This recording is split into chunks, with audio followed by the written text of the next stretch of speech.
बिस्मिल्लाहिर्रहमानिर्रहीम अस्सलाम वालेकुम। कैसे हैं आप सब? जहाँ रहें खुश रहें, आबाद रहें। तो आज की टिप नंबर मेरी 1 जो है वो इस तरह सरफ़ से रिलेटेड है। बाज़ार से हम बहुत जब हल्के वाला सरफ़ लेके आते हैं, यानी कोई ब्रांड का नहीं होता, तो जो सस्ते वाला होता है, तो उसको मैं आज अच्छे बनाने की टिप बताऊंगी कि आपने इसको किस तरह से बेहतर बनाना है। तो आपने इस तरह सरफ़ को ले लेना है। सरफ़ को लेने के बाद आपने इसमें 1 टेबल स्पून जो है वो बेकिंग सोडा ऐड कर लेना है। फिर आपने 1 टेबल स्पून इसमें जो है नमक ऐड कर लेना है। तो नमक ऐड करने के बाद फिर आपने इसको अच्छी तरह से मिक्स कर लेना है।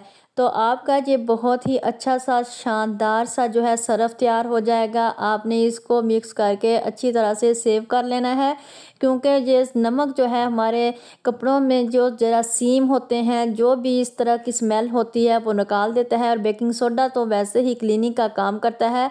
आपने इसको अच्छी तरह से मिक्स कर लेना है। तो ये देखें, मैंने इसको अच्छी तरह से मिक्स कर लिया है। आपके कपड़ों से कोई भी जो है बैड स्मेल नहीं आएगी और आपके कपड़े साफ़ सुथरे चमकदार हो जाएंगे और उनका कलर जो है वो भी ख़राब नहीं होगा। तो इस तरह से आप अपने सरफ़ को बेहतर बना सकते हैं घर में ही। जब भी कभी आप सस्ता सा सरफ़ लेके आएँ, तो इस तरह से आप उनको अच्छा बना सकते हैं। टिप नंबर 2 जो है वो मेरी इस तरह अदरक से रिलेटेड है। आपने इस तरह अदरक को जब भी छीलना है, तो इस तरह से आपने इसको ऊपर से ही इसका छिलका उतारना है। तो जब सर्दियाँ आ रही हैं, सर्दियों में जिस तरह मौसम बदलता है, तो खांसी आना शुरू हो जाती है, गले ख़राब हो जाते हैं। ये हमारी अदरक हमारी खांसी के लिए बहुत ही अच्छा है। तो आपने क्या करना है कि इसको छील लेना है। इस तरह छीलने के बाद आपने इसको कद्दूकश कर लेना है, जिस तरह मैं आपको वीडियो में दिखा रही हूँ। आपने इस तरह ग्रेटर की मदद से जो है आपने इसको ग्रेट कर लेना है। फिर हमें इसका पानी ही चाहिए, फिर बाकी जो इसका है छिलके वगैरह आपने इसके ज़ाया नहीं करने, क्योंकि पानी निकालने के बाद बाकी जो अदरक होगा आप इसको अपनी ग्रीन टी में भी इस्तेमाल कर सकते हैं, इसको यानी चाय में भी इस्तेमाल कर सकते हैं। तो आप इसको कभी भी ज़ाया ना करें, इसको खुशक कर लें। खुशक करने के बाद आप इसको ग्रीन टी में मिक्स करके रख लें। जब भी आप चाय बनाएं यानी ग्रीन टी बनाएं, तो आप उसमें इस्तेमाल कर सकते हैं। सर्दियों में अदरक हमारी गले की खराश के लिए, गला ख़राब हो या हमें खांसी हो, तो इसके लिए आप इस्तेमाल कर सकते हैं। इस तरह मैं आज आपको इस तरह एंटीबायोटिक जो है शरबत तैयार करने की ऐसी टिप बताऊंगी कि जब भी आपको कभी खांसी हो, गला ख़राब हो, तो आप इस तरह से इसको जो है वो शरबत घर में ही तैयार कर सकते हैं। क्योंकि जब भी बच्चों का गला ख़राब हो, तो आप इस तरह से बना के उनको दे दें। जब सर्दी लग जाए, तो आप इस तरह से उनको बना के दे सकते हैं। आपने इस तरह से अदरक का पानी जो है वो निचोड़ लेना है। फिर आपने क्या करना है, काली मिर्च ले लेनी है। जितना आप इसकी क्वांटिटी आपने रखनी हो आप रख सकते हैं। तो काली मिर्च हमारी दर्दों के लिए, हमारे जोड़ों के लिए, वैसे भी वो हमारे जिस्म के लिए बहुत अच्छी होती है। आपने इसका पाउडर ही लेना है। तो ये देखें, अब आपने इसमें थोड़ा सा काली मिर्च का पाउडर ऐड कर लेना है। फिर आपने क्या लेना है, जो है वो शहद लेना है। शहद को भी आपने इसमें अच्छी तरह से मिक्स कर लेना है। जिस तरह से मैं आपको दिखा रही हूँ, इस तरह से आपका बहुत ही अच्छा सा जो है वो शरबत तैयार हो जाएगा। तो आपने थोड़ा थोड़ा छोटे बच्चों को दिन में 1-2 मरतबा इसको चटाना है। तो जब जैसे ही वो चटाएंगे, तो उनके गले की खराश भी ठीक हो जाएगी और उनका गला भी ठीक हो जाएगा, खांसी भी ठीक हो जाएगी। इससे सर्दियों के लिए बहुत ही बेहतर है। तो इन तरह से उनके गले भी साफ़ होंगे। आप खुद भी इस तरह से इसे इस्तेमाल कर सकते हैं। उम्मीद करती हूँ आपको मेरी ये रेमेडी बहुत ही पसंद आएगी। तो टिप नंबर मेरी 3 जो है वो इस तरह टमाटर से रिलेटेड है कि जब भी हम कोई शोरबा वगैरह बनाते हैं, तो ये टमाटर का छिलका जो होता है बहुत सख्त होता है, वो इस तरह से जल्दी गलता नहीं है। तो आपने करना है, टमाटर को फ्रीज़ कर लें। फ्रीज़ करने के बाद आपने इस तरह से इसका छिलका जो है वो उतार लेना है। कुछ मिनट के लिए आपने इसको निकाल के फ्रीज़र से बाहर रख लेना है। जब बाहर रखेंगे तो ऊपर से नरम हो जाएगा। इसका छिलका जो है वो बहुत जल्दी जो है ऊपर से उतर जाता है। फिर मैं आपको बताऊंगी कि मैंने आगे से इसको क्या करना है। आपने इसको फिर भी बारीक पीस लेना है, जिस तरह मैं इसको कूट रही हूँ। आपने भी इसे ही ऐसे ही कूटना है। बिल्कुल ये बारीक हो जाएगा, तो ये बिल्कुल भी शोरबे में नज़र नहीं आएगा। तो इस तरह से शोरबे का टेस्ट भी बहुत ही अच्छा बनता है, यानी सालन जो भी आप बनाएं, तो इस तरह से इसका टेस्ट बहुत अच्छा बनता है। तो सारी जो जिस तरह यूरिक एसिड होता है टमाटर में, टमाटर से पथरी भी बनती है, इस तरह सारा कुछ जो है वो इसके छिलके में ही होता है। आपने इस तरह से इसका छिलका उतार देना है। तो फिर टमाटर में आपने जो भी बीमारी है वो इसके छिलके में ही है। आपने इस तरह से इसको कूट लेना है, फिर आप इसे सालन में डालें तो सालन का टेस्ट जो है वो बहुत ही अच्छा बनता है। ये देखें, इसका बहुत ही नाफिस सा, बहुत पायदार सा पाउडर बन गया है। तो आप इस तरह से इसको सालन में इस्तेमाल कर सकते हैं। उम्मीद करती हूँ आपको मेरी ये टिप भी बहुत पसंद आई होगी।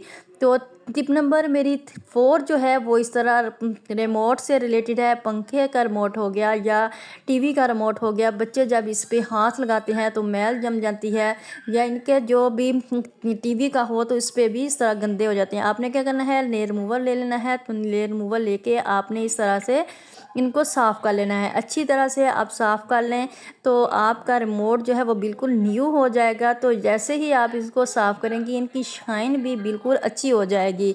तो इस तरह से आपने इनको अच्छी तरह से साफ़ कर लेना है। साफ़ करने के बाद भी मैं आपको बताऊंगी कि आपने इसको क्या करना है। तो आपके घर में जिग जैग जो है वो बैग भी होंगे तो उसमें आप इनको सेव कर सकती हैं, या आपके वैसे भी शॉपर जो हम नॉर्मल होते हैं हमारे घर में इस तरह का शॉपर हो तो उसमें भी आप इनको सेव कर सकते हैं। तो आपने अच्छी तरह से इनको साफ़ करने के बाद इनको किस तरह सेव करना है वो भी मैं आपको बताऊंगी कि आपने शॉपर ले लेना है। तो इस तरह से जब आप इनको साफ़ कर लें फिर कोई कपड़ा लेके आपने इसको खुश्क कर लेना है। तो इस तरह से हमारे रिमोट जब भी गिरेंगे तो वो टूटेंगे नहीं। आप अपने ही घर में इसको बग़ैर जो है वैसे खर्च किए इनका कवर तैयार कर सकते हैं।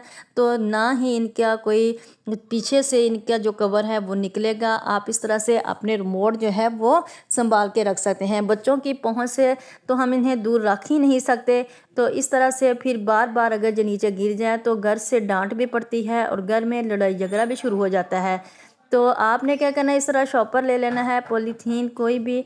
तो इस तरह से इसको कट कर लेना है। आपने छुरी को लेके गरम कर लेना है। गरम करने के बाद इस तरह कट कर लेना है। कट करने के बाद फिर मैं आपको बताऊंगी कि मैंने किस तरह से इसको करना है। तो उम्मीद करती हूँ ये देखें आपको ये टिप भी मेरी बहुत पसंद आई होगी।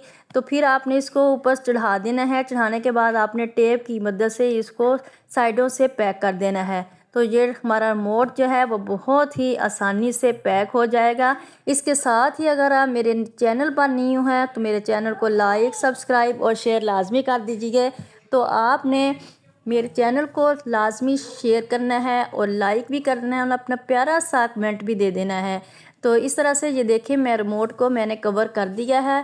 तो कभी भी अब हमारा रिमोट नीचे गिरे तो आपने इसको कभी ये भी नहीं टूटेगा। इस तरह से ये नीचे नहीं बिखरेगा। तो उम्मीद करती हूँ आपको मेरी ये टिप बहुत पसंद आएगी। तो इस तरह से ये देखें मैंने इसको कवर कर दिया है। आपने इसके ऊपर चाहे तो बैक वाली साइड पे सारे पे टेप लगा दें, नहीं तो इसको दोनों साइडों पे आप टेप लगा सकते हैं।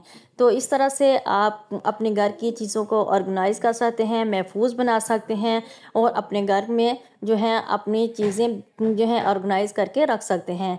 तो इस तरह से आपकी बहुत ज़्यादा टाइम सेविंग भी होगी, मनी सेविंग भी होगी और आप अपनी ज़िंदगी को इस तरह से आसान भी बना सकते हैं।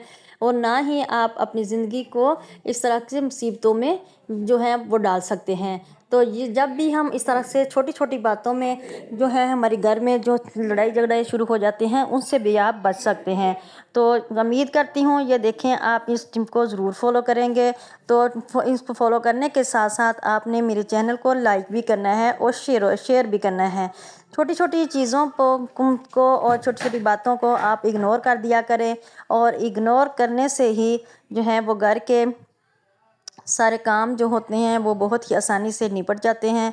तो ये देखिए मैंने रिमोट को कवर कर लिया है और अब मैं आपको जो है वो दिखाती हूँ कि इस तरह से जब भी ये नीचे गिरेगा तो ये कभी भी नहीं टूटेगा। टिप नंबर 5 जो है वो मेरी तवे से रिलेटेड है। जब भी हम रोटी वगैरह बनाते हैं तो हमारा तवा इस तरह से हम इसको वॉश करके ही इस्तेमाल करते हैं। तो आज मैं इसकी ऐसी टिप बताऊँगी कि आपको तवा कभी भी बार बार वॉश करने की ज़रूरत नहीं पड़ेगी और इस तरह से आपने कभी भी तवे को इस तरह से नहीं रखना। आपकी इस तरह के झंझट से जान छूट जाएगी कि आपको बार बार तवा जो है वॉश करना नहीं पड़ेगा, क्योंकि क्योंकि घर में छिपकलियाँ वगैरह कूदती फिरती हैं और इस तरह से वो तवे के ऊपर से गुजरती हैं। कोई चूहा हो, कोई छिपकली हो, तो इस तरह से जहरीली चीज़ें ऊपर से कूदती हैं और हमें इसकी वजह से हमें तवा बार बार जो है वॉश करना पड़ता है। आपने क्या करना है कि इस तरह का शॉपर ले लेना है। आपने शॉपर तवे को जब भी ठंडा हो जाए तो इसको शॉपर को इस तवे के ऊपर डाल देना है। इस तरह से हमारा तवा जो है वो महफूज रहेगा, तो इसको हमें बार बार वॉश नहीं करना पड़ेगा। इसके साथ ही मैं इजाज़त चाहती हूँ। अपना रखिएगा बहुत सारा ख्याल, दुआओं में याद रखिएगा। अल्लाह हाफिज़।